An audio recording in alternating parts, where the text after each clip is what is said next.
नमस्कार दोस्तों, स्वागत है आप सभी लोगों का आपके अपने चैनल ट्रेडर्स डायरी में। दोस्तों आज हम बात करने वाले हैं हैप्पीएस्ट माइंड के ऊपर।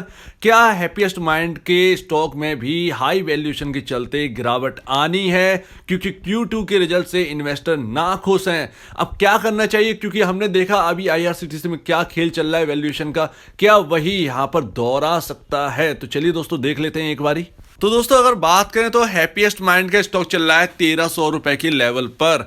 और दोस्तों अगर रियल वैल्यूएशन देखी जाए तो ये इसका पी रेशियो बहुत ही हाई है। बाकी कंपेयर टू आईटी सेक्टर, यानी बड़ी बड़ी कंपनी देख लीजिए, इन्फोसिस देख लीजिए या अदर और भी देख लीजिए, तो यहां पर काफी हैवी वैल्यूएशन दिखती है। अब ये वैल्यूएशन की क्यों बात करें, क्योंकि अब मार्केट वैल्यूएशन को देखने लगा है। अचानक से वैल्यूएशन की तरफ रुख मुड़ गया है मार्केट का। लोग पी रेशियो अब देख के बात करने लगे गए हैं। जब यहां पर जो है लोग बिजनेस देखकर बात करते थे, तो अब यहां पर जो है IRCTC के बाद अब हर जगह वैल्यूएशन देखकर बात करते हैं। यानी जो आईपीओ आए थे और जो स्टॉक्स मल्टी बैगर हो गए हैं, यानी हमने देखा कि हैप्पीएस्ट माइंड का 150 या इसके आसपास ही आया था आईपीओ, उसके बाद दुगने पर खुला। उसके बाद हमने एक अच्छी खासी बढ़त देखी। 6 महीने के अंदर अंदर स्टॉक ने अच्छे खासे रिटर्न दे दिए 700 रुपए से। मतलब 6 महीने में अगर ईयर की बात करें, ईयरली की, तो यहाँ पर 338।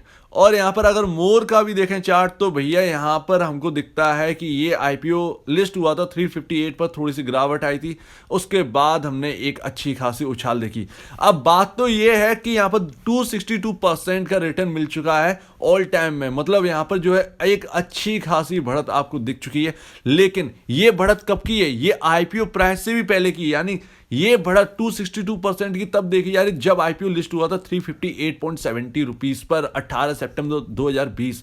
वहां से 262 अगर देखेंगे 150 रुपए से, तो यहां पर और भी ज्यादा यहां पर रिटर्न आपको मिलता हुआ दिख रहा है। लेकिन अब सवाल यह है, जब मार्केट वैल्यूएशन देखने लगा है, तो क्या यहां पर भी वैल्यूएशन का खेला आएगा, क्योंकि अब Q2 के रिजल्ट आए, देखे इनलाइन है, लेकिन यहां पर जो है अब बिल्कुल नाखुश चल रहा है। मतलब बी सेगमेंट में भी है स्टॉक, उसके चलते यहां पर जो है बिल्कुल भी यहां पर जो है कोई भी इन्वेस्टर आगे नहीं बढ़ रहा है। अब यहां पर वैल्यूएशन का है, तो चलिए एक बार ही यहां पर वैल्यूएशन भी देख लीजिए, उससे आपको समझ में आया है कि करना क्या है। क्योंकि एक शेयर मल्टी बैगर बन जाएगा हैप्पीएस्ट माइंड का, ये बात बहुत दूर की हो गई है।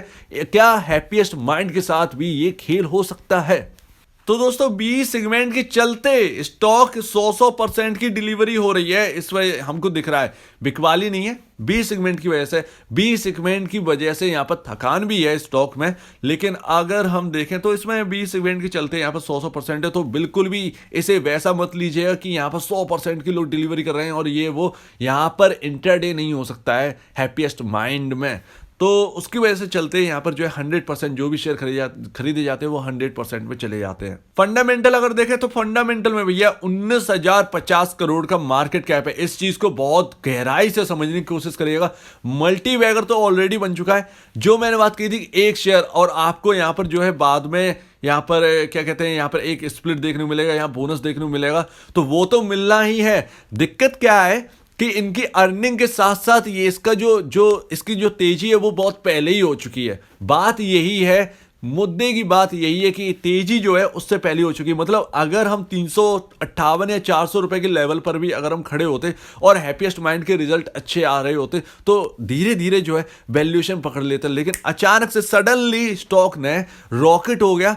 ये अर्निंग बढ़ने से पहले ही स्टॉक इतना तेजी से बढ़ गया कि अर्निंग जब आती है तो उस पर कोई यहां पर जो है एक खास असर हमको देखने को नहीं मिल रहा है। ये एक सबसे बड़ी प्रॉब्लम है। आप L&T इन्फोटेक देख लीजिए, इनका चलना लाजमी है, लेकिन यहां पर हैप्पीएस्ट माइंड क्यों चला ये अभी तक समझ में नहीं आता है। तो यहां पर बस यही है कि अगर किसी के पास अगर एक अच्छा खासा प्रॉफिट मिल रहा है, तो भैया शायद इस मार्केट में शायद अब आपको यहां पर जो है थोड़ा सा सावधान रहना चाहिए। डिसीजन आपका होगा, आपको क्या करना है, आपको क्या नहीं करना है, ये आपका ही डिसीजन। लेकिन जो फंडामेंटल कह रहे हैं मैं सिर्फ उसकी बात कर रहा हूँ तो पी रेशियो 120.29 है, जबकि इन्फोसिस का पी रेशियो 40 के 35 से 40 के आसपास है। और इसका पी रेशियो, हैप्पीएस्ट माइंड का पी रेशियो 120.29 है। तो ये अभी भी इतने हाई वैल्यूएशन में खड़ा है कि इसका कोई कह नहीं सकते। मतलब ये एक सबसे बड़ी चीज है, अर्निंग से जो है इसका कोई कंपैरिजन है ही नहीं। अर्निंग और वैल्यूएशन में बहुत बहुत बहुत बड़ा गैप है। तो आपको यहां पर एकदम अलर्ट रहना है, एकदम सावधान रहना है। अगर हम बात करें इसके बुक वैल्यू पर शेयर की, तो अभी फंडामेंटल के हिसाब से 39.43 रुपीज इसका होना चाहिए था बुक वैल्यू पर शेयर के हिसाब से। लेकिन हम जानते हैं कि बुक वैल्यू पर शेयर पर कोई शेयर चलता नहीं है, हमेशा बुक वैल्यू पर शेयर से हैवी वैल्यूएशन पर ही रहता है। यानी बुक वैल्यू अगर 32.90 है तो हैप्पीएस्ट माइंड का स्टॉक जो है वो लमसम अभी इस हिसाब से जो है 300 रुपए पर वर्क करे तो कोई बड़ी बात नहीं है।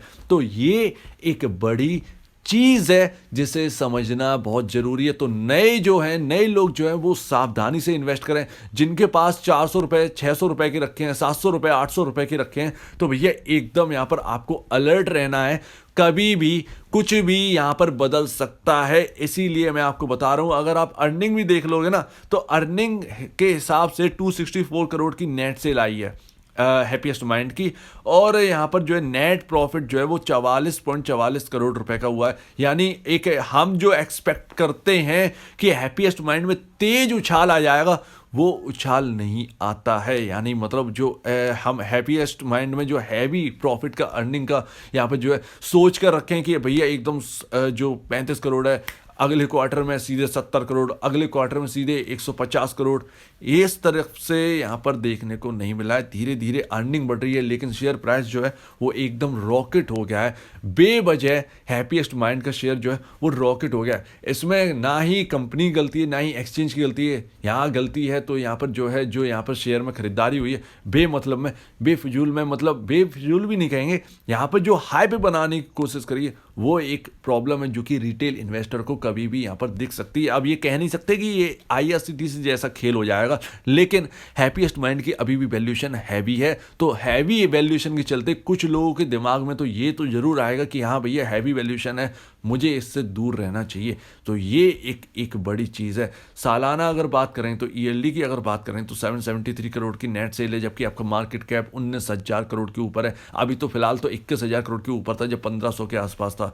और अगर हम ईयरली प्रॉफिट की बात करें तो 162, तो ईयरली प्रॉफिट में तो जंप एक अच्छा खासा देखने को मिला, क्योंकि 2020 मार्च में यहाँ पर जो है 71.71 करोड़ रुपए का 71.71 करोड़ रुपीस का यहाँ पर प्रॉफिट हमको आते हुए दिखा था। लेकिन यहाँ पर जो 2021 है मार्च का जो रिजल्ट आया था 2021 मार्च का, वहाँ पर जो है वहाँ पर 162 यानी एक अच्छा खासा उछाल 90 to 95 करोड़ रुपीस का यहाँ पर जो उछाल देखने को हमको मिला था। लेकिन अगर इसके पीयर कंपैरिजन देखेंगे, क्योंकि ये देखना काफ़ी ज़्यादा ज़रूरी है, माफ़ कीजिएगा, यहाँ पर जो है आईआरसीटीसी ने पूरा माहौल बिगाड़ के रखा हुआ है।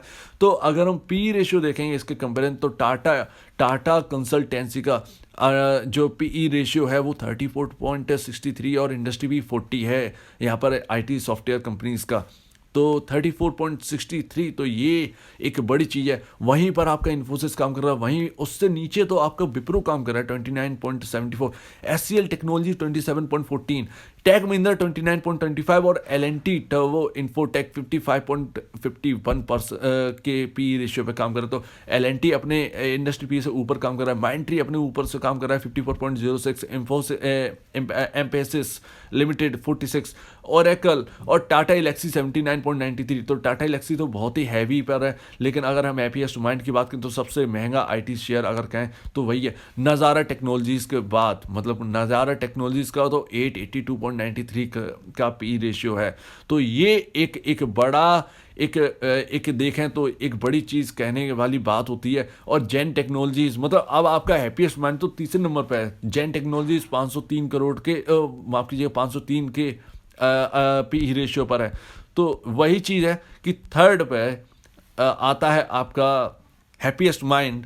तो देखना यही है कि यहाँ पर क्या होता है, इन्वेस्टर क्या मूड बदलता है हैप्पीएस्ट माइंड में। लेकिन आपको जो है अलर्ट रहना है, आपको अलर्ट रहना पड़ेगा। अगर हम देखें, मैं हमेशा डेटामेटिक की बात करता हूँ तो उसका भी पी रेशियो बहुत कम है, जबकि उसकी टक्कर सीधे हैप्पीएस्ट माइंड से होती है। तो वही चीज़ है कि हैप्पीएस्ट माइंड में जो है तेज़ी बहुत ज़्यादा हो गई, तो आपको अलर्ट रहना है किसी भी वक्त। यहाँ पर जो है ये सीधा सीधा नहीं कह सकते कि यहाँ पर गिरावट स्टार्ट हो जाएगी, लेकिन अगर होती है तो आपको क्या करना है, ये पहले से अलर्ट रहना होगा। तो वही चीज़ है कि यहाँ पर बड़ी बड़ी कंपनीज हैं वो अपने पी रेशियो को मेंटेन करके रखी हैं, वहाँ पर पी रेशियो मेंटेन है, लेकिन यहाँ पर हैप्पीएस्ट माइंड जो है वो भैया एकदम हैवी वैल्यूएशन पे आके बैठ गया। और सेम चीज़ वही है, जोमेटो बैठा हुआ है, अर्निंग में प्रॉफिट में कोई उछाल नहीं है, लेकिन जो जो जो यहाँ पर जो वैल्यूएशन वो हैवी वैल्यूएशन दे रखे हैं फ्यूचरिस्टिक होकर। तो फ्यूचरिस्टिक क्या होता है समझ में नहीं आता है, फ्यूचरिस्टिक क्या मतलब है इस चीज़ का। अमेरिका में जो कंपनी लिस्ट होती है या बाकी कंट्रीज में जो कंपनी लिस्ट होती है, मेनली फोकस यूएस की कंपनीज पे करेंगे। तो यहाँ पर यूएस की कंपनी में अगर लिस्ट होती है, कोई माइनस में भी लिस्ट होती है, तो वो भी लो वैल्यूएशन पर ही लिस्ट होती है। अगर आप बात करें गूगल, फेसबुक या अमेजोन की, तो एक वक्त में तो वो कहाँ पर लिस्ट हुए थे, वहाँ से उनने जर्नी स्टार्ट करी और देखिए आज कहाँ पर है। तो वही चीज़ है, जर्नी इन्होंने पहले से स्टार्ट कर दी है। जर्नी यहाँ पर हम लोग की एकदम मतलब एट द एंड खत्म हो गई आके, और यहाँ पर जो है जो अर्निंग है वो धीरे धीरे बढ़ रही है। तो वही चीज़ है, मिसमैच है पूरी तरह से यहाँ पर वैल्यूएशन का खेल।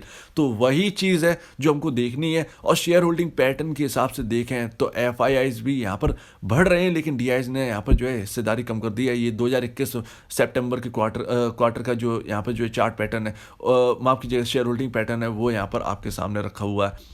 तो यहाँ पर जो है एकदम अलर्ट रहना है, क्या होगा क्या नहीं होगा ये देखना बाकी है। लेकिन हाँ, वाकई में हैप्पीएस्ट माइंड एक हैवी वैल्यूएशन पर बैठा है, और ये तब हैवी वैल्यूएशन बैठता तो मज़ा आता है जब अर्निंग जो है वो लगातार इनकी बढ़ती रहती, तो ऑटोमेटिक जो इनका शेयर प्राइस है वो ऑटोमेटिक बढ़ता ही रहता और आपको एक सेफली रिटर्न मिलता रहता, तो ये बेहतर है। लेकिन सेफली रिटर्न से पहले ही यहाँ पर जो है हैवी वैल्यूएशन पर पहुँचा दिया है। अब धीरे धीरे अर्निंग बढ़ रही है, तो हैप्पीएस्ट माइंड का जो वैल्यूएशन है और अर्निंग जो है वो एकदम मिसमैच है, और बाकी शेयर्स में भी यही है। तो वही है कि यहाँ पर जो है आपको बस अलर्ट रहना है, हर चीज़ के लिए आपको यहाँ पर जो है तैयार रहना होगा। वही चीज़ है जो आपको समझनी जरूरी है। तो ऐसा ज़रूरी नहीं है कि यहाँ पर जो है सेम कंडीशन यहाँ पर देखने को मिलेगी, स्टॉक जो है वो 400 रुपये का रह जाएगा। जो नियर बाई टर्म है, यहाँ पर जो नियर टर्म है वो यहाँ पर कहना बहुत ही ज़्यादा मुश्किल है कि यहाँ पर क्या होगा, लेकिन वो टेक्निकली है। और यहाँ पर अगर बात करें तो अगर जो हैप्पीएस्ट माइंड की जो वैल्यूएशन है वो हैवी है, लेकिन उसकी जगह पर भी अगर हम देखें तो कई सारी पॉजिटिव चीज़ें भी हैं जो कि अपग्रेड करती हैं हैप्पीएस्ट माइंड की रेटिंग को, और वो पॉजिटिव में कर देती हैं। तो वही है, आपको यहाँ पर देखना है, आपको सोच समझकर चलना है। और देखिए, और अगर कोई नई खरीदारी करना चाहता है तो कम शेयर खरीदे। यहाँ पर जो है ज़्यादा शेयर उतने ज़्यादा खरीदने की ज़रूरत नहीं है। यहाँ पर जो है अगर आप 100 शेयर खरीदना चाहते हैं हैप्पीएस्ट माइंड के, या 50 शेयर खरीदना चाहते हैं, तो जो क्वांटिटी है वो आपकी मेरे हिसाब से तो आधी ही होनी चाहिए। आधी क्वांटिटी में खरीदिए, आधी बाकी के लिए रखिए अगर कोई गिरावट ऐसी आती है तो अगर आपको इस वीडियो में कुछ भी गलती लगती है तो प्लीज़ कमेंट सेक्शन में कहिएगा। कुछ पूछना है, कुछ बताना है, कुछ कहना है तो प्लीज़ कमेंट सेक्शन में कहिएगा। और अगर आपको ये वीडियो अच्छी लगी तो लाइक करिए, चैनल को सब्सक्राइब प्लस बेल आइकन को जरूर दबाइएगा, ताकि आपके पास नए नए नोटिफिकेशन आते रहें। तो अब दीजिए मुझे इजाज़त। वीडियो देखने के लिए बहुत बहुत धन्यवाद दोस्तों।